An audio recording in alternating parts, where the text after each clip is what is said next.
Magandang umaga po sa bawat isa.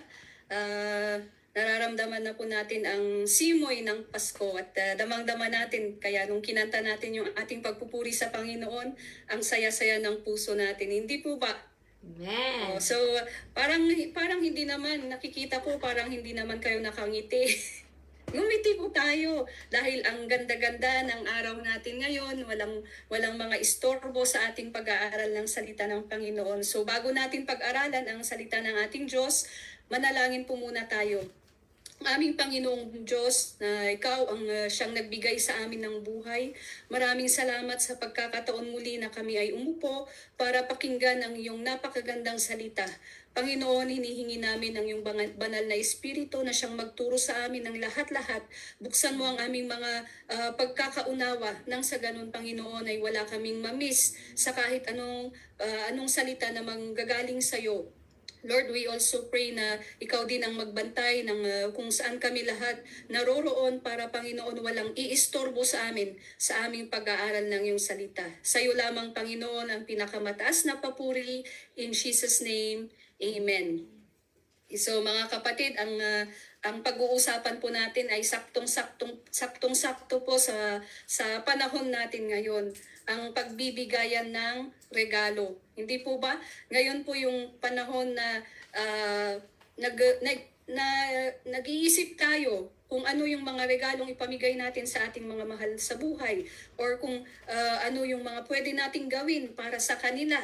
Yung gusto nating gumawa ng mabuti, hindi po ba gusto nating gumawa ng bagay na makakapagbigay ng kasiyahan sa ating mga mahal sa buhay. So ito yung panahon na ang mga Kristiyano ay nagagalak. Ang lahat ng mga Kristiyano sa buong mundo ay masayang masaya.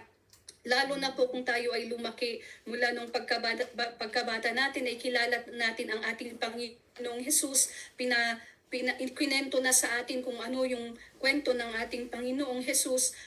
Hanggang ngayon I believe na tuwing dumadating yung mga ganitong panahon ng Kapaskuhan ay merong something sa puso natin na hindi natin ma-explain na kagalakan. Hindi po ba?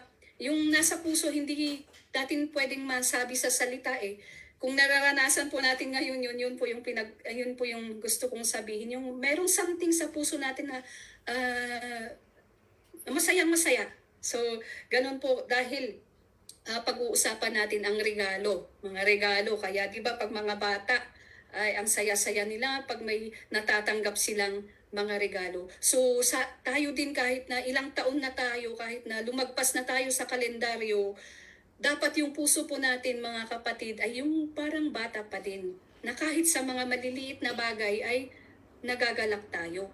Kasi kung hindi, naku, napakakawawang buhay pag yung ang hirap nating ngumiti, ang hirap nating maging masaya, parang ang kawawa po ng buhay natin pag ganon. Kaya ito, malalaman natin na meron naman tayong regalo.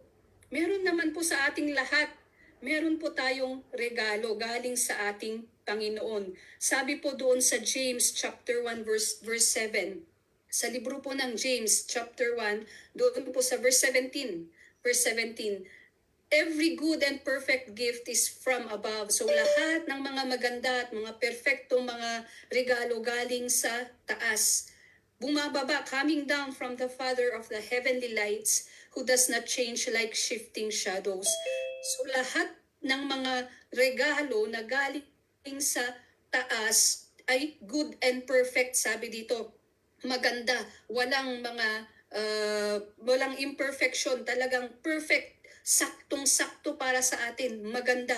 Ito ay nanggagaling sa ating Ama, na hindi siya nagbabago, sabi dito, who does not change like shifting shadows. Ang ating Panginoon, ang ating Ama sa langit, hindi siya nagbabago mula noon pa man.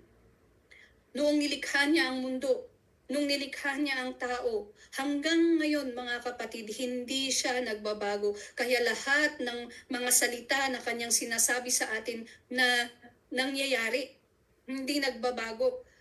Hanggang ngayon, mga kapatid, at sabi dito na meron po tayong regalo galing sa ating Panginoon. At ito ay magandang regalo, ito ay perfect na regalo.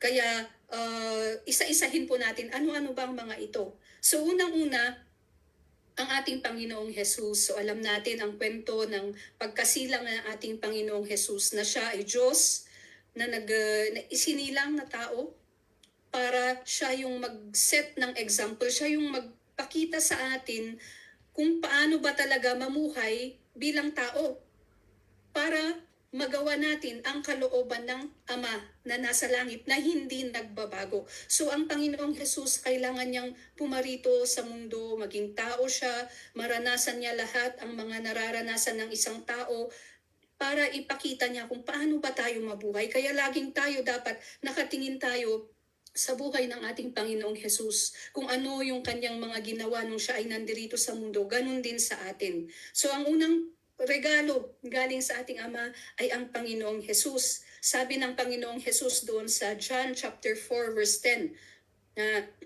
sabi niya doon sa babae na isang Samaritana na babae na pumunta doon sa balon para kumuha ng tubig at nandoon ang Panginoong Jesus nagpapahinga.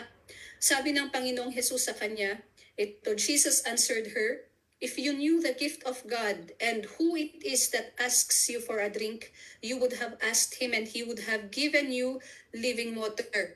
So dito sabi ng Panginoong Jesus dun sa babae na Samaritana, kung alam mo, kung kilala mo yung regalo ng Panginoon at kung sino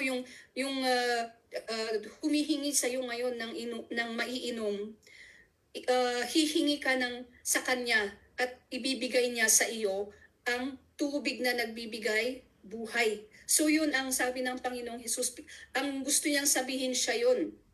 And naintindihan ito nung babaeng kausap ng Panginoong Jesus na siya yung tunay na makapagbibigay ng tubig na nagbibigay ng buhay, yung source ng living water na sabi ng Panginoong Jesus. At sabi niya siya yung regalo ng Diyos. If you knew the gift of God, sabi ng Panginoong Jesus. So ang ating Panginoong Jesus, ang pinakamagandang regalo ng ating Panginoon sa atin. Bakit? Dahil ang kanyang binibigay, ito yung sabi nga niya, yung tubig na nagbibigay buhay. Dito sa mundo ngayon, mga kapatid, ang daming mga dinidiskubre na yung sabi nila fountain of youth, di ba? Ang daming mga dinidiskubreng mga gamot para pampahaba ng buhay, yung para pampabata, hindi tatanda dahil pagka tumanda ang isang tao, alam na natin ang susunod doon, automatic ay kamatayan, hindi po ba? So ang mga tao ngayon sa mundo, yun yung hinahanap. Pero ito nga ang sabi ng Panginoong Jesus, kung alam nyo lang, sana kung sino yung makapagbibigay sa inyo ng buhay na walang hanggan. Ngayon, kilala na natin kung sino siya, hindi po ba siya ang ating Panginoong Jesus. Sabi niya siya yung regalo ng Ama sa ating lahat. Na yan din ay makikita din natin yan sa favorite nating verse sa Bible. Ano po yun? John 3:16. So taas ang kamay sa mga nakakaalam ng John 3:16. Alam niyo po ba yan? Ayan, may mga nakakaalam. Baka memoryado na natin ito mga kapatid. I-memorize natin ito. Sabi dito, "For God so loved the world that He gave His one and only Son, that whoever believes in Him shall not perish but have eternal life." Mula nung elementary tayo hanggang ngayon, mula nung kabataan natin, ito laging naririnig natin na ang pagmamahal ng Diyos sa atin walang kapantay. Dahil mahal na mahal niya tayo, ibinigay niya. Regalo, yun yung sabi ng Panginoong Jesus, ibinigay niya ang Panginoong Jesus sa atin, na kung sino man yung mananampalataya sa Kanya ay hindi mamamatay, kundi magkakaroon ng buhay na walang hanggan. So, ang kamatayan na ito yung kamatayan na espiritual. Dahil ito yung pinaka-importante sa lahat, na hindi tayo mamatay espiritual. Kahit po mamatay itong katawan na ito, nakakita na po kayo ng mga bangkay, wala nang silbi. Hindi po ba?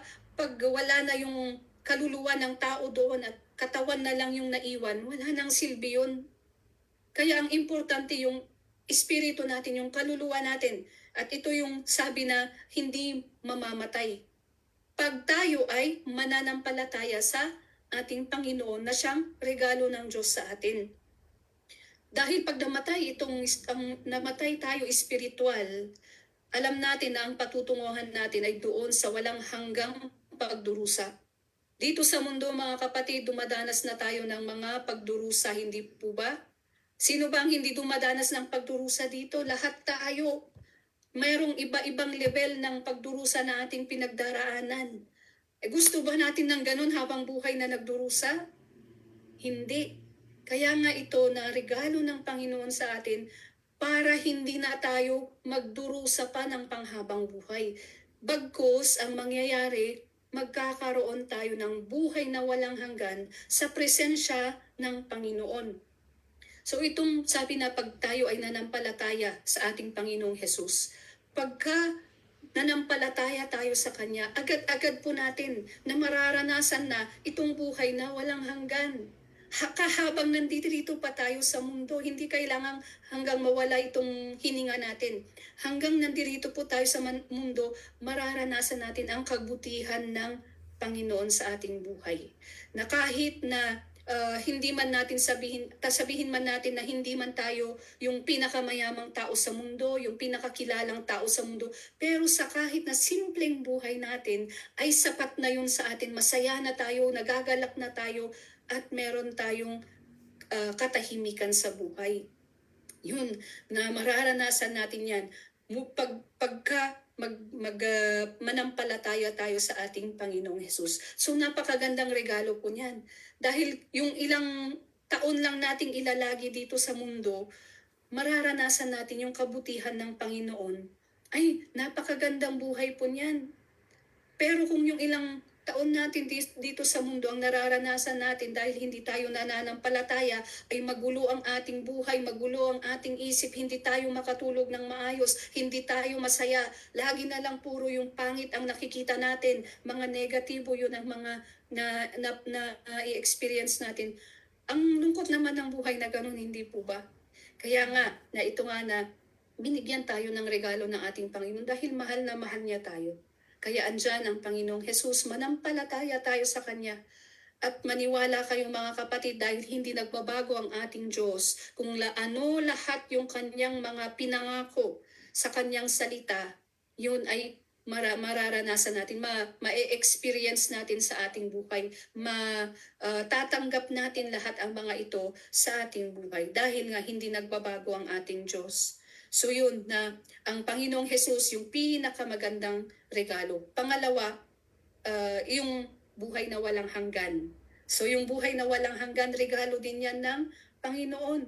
Mababasa po natin yan sa Romans chapter 6 verse 23. Ang sabi ng Panginoon, ang kasalanan, may kabayaran yan. Ito, for the wages of sin is death, but the gift of God is eternal life in Christ Jesus our Lord. So lahat tayo na nagkasala, ang kabayaran ng ating kasalanan ay yung kamatayan. Kaya lang, dahil nga sa pagmamahal ng ating Panginoon sa atin, binigay niya sa atin ang ating Panginoong Hesus na siya yung namatay para sa atin.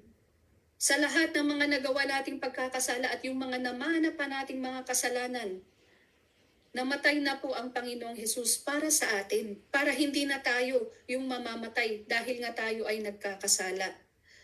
At sabi pa doon sa ating nabasa na, the gift of God is eternal life in Christ Jesus our Lord. Dahil nga pag tayo ay manampalataya sa Kanya, sa ating Panginoong Hesus, ay matatanggap na natin yung buhay na walang hanggan. Yun yung Kanyang pangako sa atin. So yun po na yung buhay na walang hanggan, regalo po yan ng ating Diyos na ang susi para makuha natin itong buhay na walang hanggan na ito ay ang manampalataya tayo sa Panginoong Hesus na siyang regalo din ng ating Ama sa atin. Okay, so, di ba, kung titingnan natin ang buti-buti talaga ng ating Panginoon, ayaw niya talaga na mawalay tayo sa kanyang presensya. Gusto niya nandoon tayong lahat sa kanyang presensya. Hindi tayo kalat, hindi tayo wala sana sa atin yung nandoon na nagdurusa. Ang gusto ng ating Panginoon, nasa presensya niya tayo lagi. Tayo ay nasa presensya niya. So, yun yung kailangan nating gawin. Araw-araw, hanapin natin ang presensya ng ating Diyos na buhay. At yung pangatlo po na regalo ng ating Panginoon sa atin ay yung ating kaligtasan. Yung ating salvation, mga kapatid, yung kaligtasan natin mula doon sa buhay na pagturusa, buhay na puro pahirap, yung kaligtasan natin sa kamatayan. Yun, yung kamatayan ng ating espiritu. Dahil pag namatay ang espiritu, pagdurusa na lang ang mangyayari na mararanasan ng isang taong patay na ang kanyang espiritu. So dito sa Ephesians chapter 2 verse 8 hanggang sa verse 10, pag-uusapan naman natin dito yung regalo ng Panginoon na yung kaligtasan natin. For it is by grace you have been saved. So dahil sa grasya ng ating Diyos tayo ay nailigtas through faith sa pamamagitan ng ating pananampalataya. And this not from yourselves. Sabi dito, hindi ito galing sa atin. Yung kaligtasan natin, hindi galing sa atin ito. It is the gift of God. Ito ay regalo ng Diyos, yung ating kaligtasan. Sabi pa dito na not by works. Anong ibig sabihin nun? Hindi po tayo nailigtas dahil sa ating mga magagandang gawa. Dahil sabi dito, hindi sa paggawa tayo naligtas so that no one can boast, para hindi po tayo ang magmayabang na yung kaligtasan natin ay dahil sa ating mga ginagawa. Okay, so ituloy po nating basahin. For we are God's workmanship. Tayo yung obra maestra ng ating Panginoon. Tayo yung kanyang nilikha, created in Christ Jesus to do good works. So ayan, ito po yung ating, dahil tayo ay nilikha ng ating Panginoon through our Lord Jesus, gagawa tayo ng magaganda, mabubuti. Pero hindi ito yung magliligtas sa atin. Itong good works na ito, sabi dito, is God prepared in advance for us to do. So ito po yung mangyayari. Pag tayo ay tunay na nanampalataya sa ating Panginoong Jesus, matatanggap natin ang buhay na walang hanggan, matatanggap natin ang ating kaligtasan, at ito pa, na kusa na sa atin, nagagawa tayo ng mga magagandang mga gawain, good works. Pero hindi po yung dahil tayo ay gumagawa ng magagandang gawain, kaya tayo nailigtas. Hindi po, dahil po doon sa grasya ng ating Diyos. Hindi po ba? So nabasa natin iyon na ang ating kaligtasan ay hindi galing sa atin. Ito po ay regalo ng Diyos sa atin, at hindi ito galing sa ginagawa nating mga mabubuti, yung paggawa ng mga mabubuti para hindi po tayo magmayabang, sabi ng salita ng Panginoon. Dahil kung tayo po na nakatanggap ng ating kaligtasan, automatic na po yun na gagawa tayo ng mabubuting mga gawain. Dahil yun din yung mga ginawa ng ating Panginoong Jesus nung siya ay nandirito sa mundo. Nasabi natin, siya yung naging example natin, siya yung naging ehemplo natin para malaman kung paano ba talaga mabuhay sa mundong ito na nabibigyan natin ng kagalakan ang ating Diyos na buhay. So yun, na ang ganda-ganda pong isipin na meron pala tayong regalo. Kaya wala nang rason para tayo ay nakasimangot. Hindi po ba? So ayan, ngumingiti na po ba ang lahat? Wala nang rason, wag nang malungkot, kapatid. Andyan na yung napakagandang regalo na ibinigay ng Ama sa atin. Ang gagawin lang naman natin ay ang tanggapin itong regalong ito. Tanggapin. Wag iwasan, wag santabi at tsaka na lang pag ako ay okay na ang buhay ko. Hindi, ngayon na. Ngayon na mga kapatid, tanggapin na natin itong regalong ito. Nandirito na nga dahil sa sobrang pagmamahal ng Diyos sa atin, kanyang ibinigay ang kanyang anak. Nang sa ganun, maranasan natin ang kaligtasan, ang buhay na walang hanggan. So yun po, na habang tayo ay nandirito sa mundong ito, hanapin natin ang presensya ng ating Diyos araw-araw. At lagi nating isipin na nasa atin na yung regalo. Pag tinanggap na natin ating Panginoong Jesus, nasa atin na yung regalo na pinakamaganda. Marami pa din ang hindi nakakatanggap nito. Kaya tayo ay pinagpala mga kapatid na nandirito ngayon sa Bible study na ito dahil na turuan tayo, or kung alam man natin noon ito, nakalimutan natin na naalala muli natin ang mga ganitong mga pagtuturo. So ang Panginoon, mahal na mahal niya po ang bawat isa sa atin. Kahit ano po yung sitwasyon natin, kung siya ay tayo ay nananampalataya sa Kanya, siya naman din yung magbibigay sa atin ng kagalakan. Siya yung magbibigay sa atin ng peace, magbibigay sa atin ng katahimikan sa buhay. Kaya kahit gaano man kahirap ang sitwasyon natin sa oras na ito, just to be reminded mga kapatid na hindi ito panghabang buhay. Ang mga paghihirap, hindi panghabang buhay. Unless ayaw nating tanggapin ng ating Panginoong Jesus, then ang paghihirap, pagdurusa ay panghabang buhay. Pero ngayon na nagdurusa, may mga paghihirap tayo sa ating buhay ngayon, mga minor lang yung mga ito. Dahil may katapusan din yan. Hindi po yan habang buhay. Ang habang buhay na meron ka kapatid, yung buhay na walang hanggan. Pag ikaw ay nanampalataya sa Panginoon at tinanggap mo siya sa iyong buhay dahil siya yung regalo ng Ama sa iyo. So, God bless you kung ngayon pa lang iniisip mo na, hindi ko na pakakawalan ang regalong ito. Ang aking pananampalataya sa aking Panginoong Jesus. Dahil yan po na pag tayo ay nakakapit lagi sa Kanya, sure na sure po tayo doon po sa buhay na yon na walang hanggan, eternal life na sinasabi. So yan, papuri po sa Panginoon dahil I believe na nangusap po siya sa bawat isa sa atin.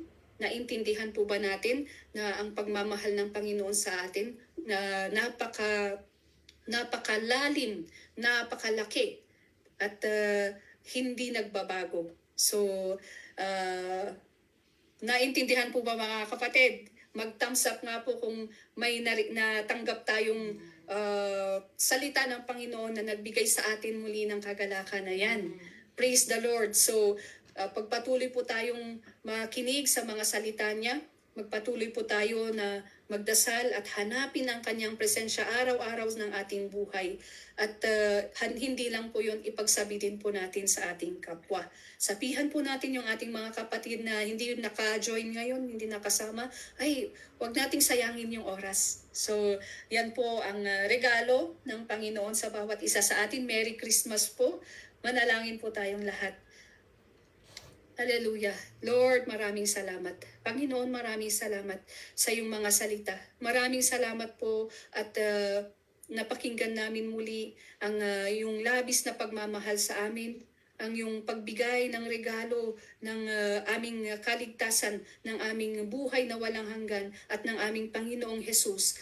Maraming salamat, O God, dahil ngayon ay naintindihan namin at nagagalak kami, Panginoon, sa mga ginagawa mo sa buhay namin, na kahit na may mga pagkakataon na nahihirapan kami, alam na namin ngayon, Panginoon, na ito ay hindi habang buhay. May hangganan lahat ng mga ito dahil nga ang gusto sa aming mga buhay ay ranasan namin itong napakagandang plano mo, napakagandang buhay na hinanda mo para sa amin. Kaya ikaw lamang, Diyos, ang aming pinapapapurihan, ikaw ang aming itinataas. At maraming salamat sa mga napakagandang mga salita na aming natanggap sa araw na ito. In Jesus' name we pray. Amen. Amen. Praise the Lord. Palakpakan natin ang Panginoon. Hallelujah.